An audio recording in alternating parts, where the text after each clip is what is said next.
कल्पना करो, एक घोड़ा जो सालों से एक गोल चक्कर में चल रहा है, सुबह दोपहर शाम और फिर अगली सुबह। उसकी आंखों पर पट्टी बंधी है, गले में भारी जुआ है और उसकी पूरी दुनिया बस उसी छोटे से घेरे तक सीमित है। उसे नहीं पता कि उस घेरे के बाहर क्या है, क्योंकि उसने कभी देखा ही नहीं। एक दिन कुछ ऐसा हुआ जिसकी उसने कभी उम्मीद नहीं की थी। उसका मालिक उसके पास आया, धीरे धीरे उसकी आंखों से पट्टी उतारी, गले से जुआ हटाया और पहली बार उसे खुले आसमान के नीचे खड़ा कर दिया। सामने जहां तक नजर जाती हरी घास फैली हुई थी, ठंडी हवा चल रही थी। फिर मालिक मुस्कुराया और बोला, जा, अब तू आजाद है। दरवाजा खुल चुका था, बंधन टूट चुके थे, लेकिन घोड़ा अभी भी वहीं खड़ा था, क्योंकि उसे आज़ादी से खुशी नहीं हुई। उसे डर लगा, बहुत ज्यादा डर। उसने कभी इतने बड़े आसमान को नहीं देखा था। इतनी सारी दिशाएं, इतने सारे रास्ते, इतनी सारी संभावनाएं। उसके लिए ये सब अनजाना था। पहली बार उसके मन में एक सवाल उठा, अब मुझे किस दिशा में जाना है? अगर कोई मुझे आदेश नहीं देगा तो मुझे कैसे पता चलेगा कि अब मैं कहाँ जाऊँ? वह पूरी जिंदगी निर्देशों का पालन करता रहा।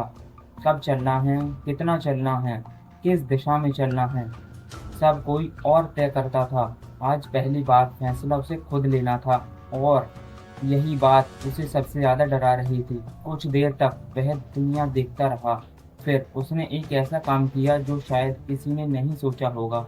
वह धीरे धीरे मुड़ा और उसने खुले मैदान छोड़ दिए और वापस उसी कोल्हू की तरफ चल पड़ा जहां उसने अपनी पूरी जिंदगी बिताई थी।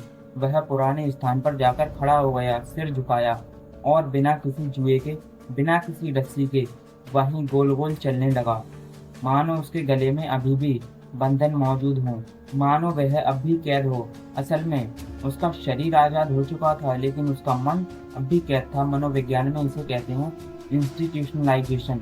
जब कोई इंसान या जीव इतने लंबे समय तक किसी सिस्टम, किसी आदत या किसी बंधन में रहता है कि आज़ादी भी उसे असुरक्षित महसूस होने लगती है।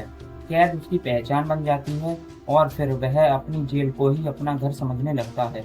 और सच कहें तो ये कहानी सिर्फ उस घोड़े की नहीं है, ये हम में से बहुत से लोगों की कहानी है। कुछ लोग ऐसी नौकरी में फंसे रहते हैं जिससे वह नफरत करते हैं लेकिन उसे छोड़ने से डरते हैं। कुछ लोग ऐसे रिश्तों में रहते हैं जो उन्हें तोड़ते रहते हैं लेकिन अकेले रहने से डरते हैं। कुछ लोग छुट्टी के दिन बेचैन रहते हैं, खाली समय मिलते ही खुद को बेकार समझने लगते हैं, क्योंकि उन्होंने काम करना सीख लिया है लेकिन जीना नहीं।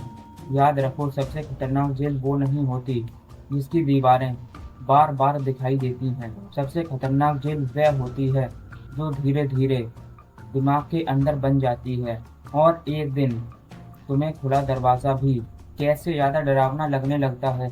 कभी कभी आज़ादी पाने से ज़्यादा मुश्किल होता है आज़ाद होना।